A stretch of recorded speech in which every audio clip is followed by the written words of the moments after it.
देश में corona virus का संक्रमण लगातार बढ़ता ही जा रहा है, वहीं रोज नई नई स्टडीज सामने आ रही हैं। अभी हाल ही में विशेषज्ञ द्वारा ये कहा गया है कि पुरुषों के मुकाबले महिलाओं में ज्यादा एंटीबॉडीज मिल रही हैं। इस वक्त मैं दिल्ली के एक निजी लैब में हूँ और मेरे साथ समीर भाटी जी हैं ज्यादा जानकारी देने के लिए कि सर अब जो रिसर्च सामने आई है उसमें ये कहा जा रहा है कि महिलाओं में एंटीबॉडीज देश की राजधानी में पुरुषों की तुलना में ज्यादा मिल रही है। बिल्कुल बिल्कुल, जैसा कि अभी हम देख रहे हैं सेकंड टाइम जो सीरो सर्विलेंस हुआ है, सीरो सर्विलेंस के अंदर जो डेटा आया है वो डेटा कहता है कि 28.3% पुरुषों के अंदर देखा गया है एंटीबॉडीज और 32.2% महिलाओं के अंदर देखा गया है। हमने भी अराउंड मोर देन 600 तक अभी टेस्ट किए हैं जिसमें देखा गया है कि महिलाओं के अंदर जो है एंटीबॉडीज की मात्रा अधिक देखी गई है।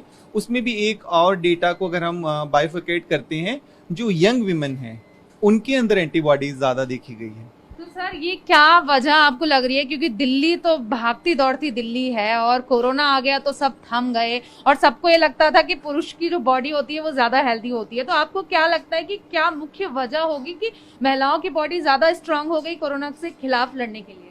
ये इम्यूनिटी के ऊपर सब कुछ बेस्ड है। महिलाओं की इम्यूनिटी पुरुषों के मुकाबले में बेटर है। स्पेसिफिकली हम बात करें तो जो सिगरेट स्मोकिंग की है ये पुरुषों में अधिक देखा गया है। ये सबसे ज्यादा हमारे लंग्स को इफेक्ट कर रहा है।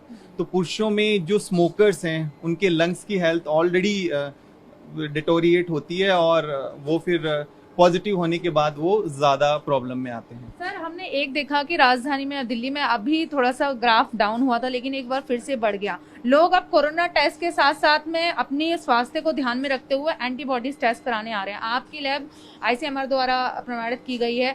कितने लोग अब के इस महीने आपके पास में आए हैं अपना टेस्ट कराने के लिए, कोरोना टेस्ट कराने के लिए, इसके साथ ही एंटीबॉडी टेस्ट कराने? जी, अभी जो ये नंबर्स है काफी फ्लक्चुएट हुआ है दोबारा। उसके कुछ कारण है, एक तो फेस्टिवल, दूसरा अभी अनलॉक होने के बाद भी जो मूवमेंट है वो भी काफी बढ़ गई है और थोड़ा सा अभी कैजुअल अप्रोच हो गई है लोगों की। जो पॉजिटिविटी रेट है वो थोड़ी बढ़ गई है, पहले से अधिक बढ़ गई है। मैं लैब में हूँ तो मैं जरूर आपको ये दिखाना चाहूंगी कि एंटीबॉडीज टेस्ट करने के लिए मशीन किस तरह की होती है और किस तरह से वो मशीन काम करती है। तो सर ये मशीन है, थोड़ा सा बताइए कि लोग जान पाए। जी, एक्चुअली एंटीबॉडी टेस्ट के लिए अगर हम वैसे बात करें, जो कोविड के लिए RT-PCR टेस्ट है उसमें हम स्वैब का सैंपल लेते हैं, या जो एंटीजन टेस्ट है उसके अंदर भी स्वैब का सैंपल लेते हैं। पर जो सीरो सर्वेलेंस के लिए या जो एंटीबॉडी टेस्ट के लिए उसके लिए ब्लड सैंपल लिया जाता है और ये इस तरह की आप जो मशीन देख रहे हैं इसके अंदर ये टेस्टिंग होती है। इसकी रिपोर्ट 1 घंटे के अंदर हम दे सकते हैं या पता कर सकते हैं।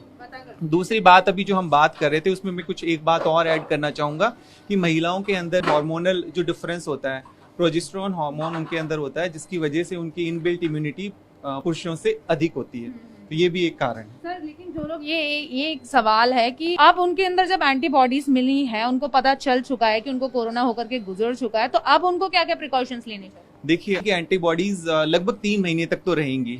3 महीने के बाद कितना, हमने भी जो टेस्ट किए हैं हमारे पास लास्ट अप्रैल के जो पेशेंट थे जिनको अप्रैल में कोरोना पॉजिटिव हुआ था उनमें भी अभी एंटीबॉडीज आ रही हैं। तो लगभग 3 महीने से ज्यादा तक तो ये रहेगी। पर ये एक नया वायरस है तो हम इस चीज के ऊपर बहुत ज्यादा प्रिडिक्ट नहीं कर सकते। हाँ, बट अभी जो बात कर रहे हैं वो 3 मंथ्स की बात कर रहे हैं। अभी दिल्ली में हाल की जो सिचुएशन देख के और ग्राफ देख करके आपको क्या लगता है कि दिल्ली में कितने प्रतिशत लोगों के अंदर एंटीबॉडीज डेवलप हो गए? देखिए, जो सीरो सर्वेलेंस की स्टडी आई है वो तो सभी हमारे सामने है ही, बट अगर हम इसको और थोड़े मास लेवल पे करेंगे तो ये हम जान सकते हैं कि ये मात्रा उससे भी काफ़ी अधिक होगी, क्योंकि काफ़ी लोग कई इन्फेक्टेड हो चुके हैं बट उनको पता भी नहीं चला। बहुत से माइल्ड से सिम्टम आए और वो रिकवर हो चुके होंगे। कैमरामैन विपुल के साथ मैं श्रद्धा चतुर्वेदी, TV9 भारतवर्ष, दिल्ली।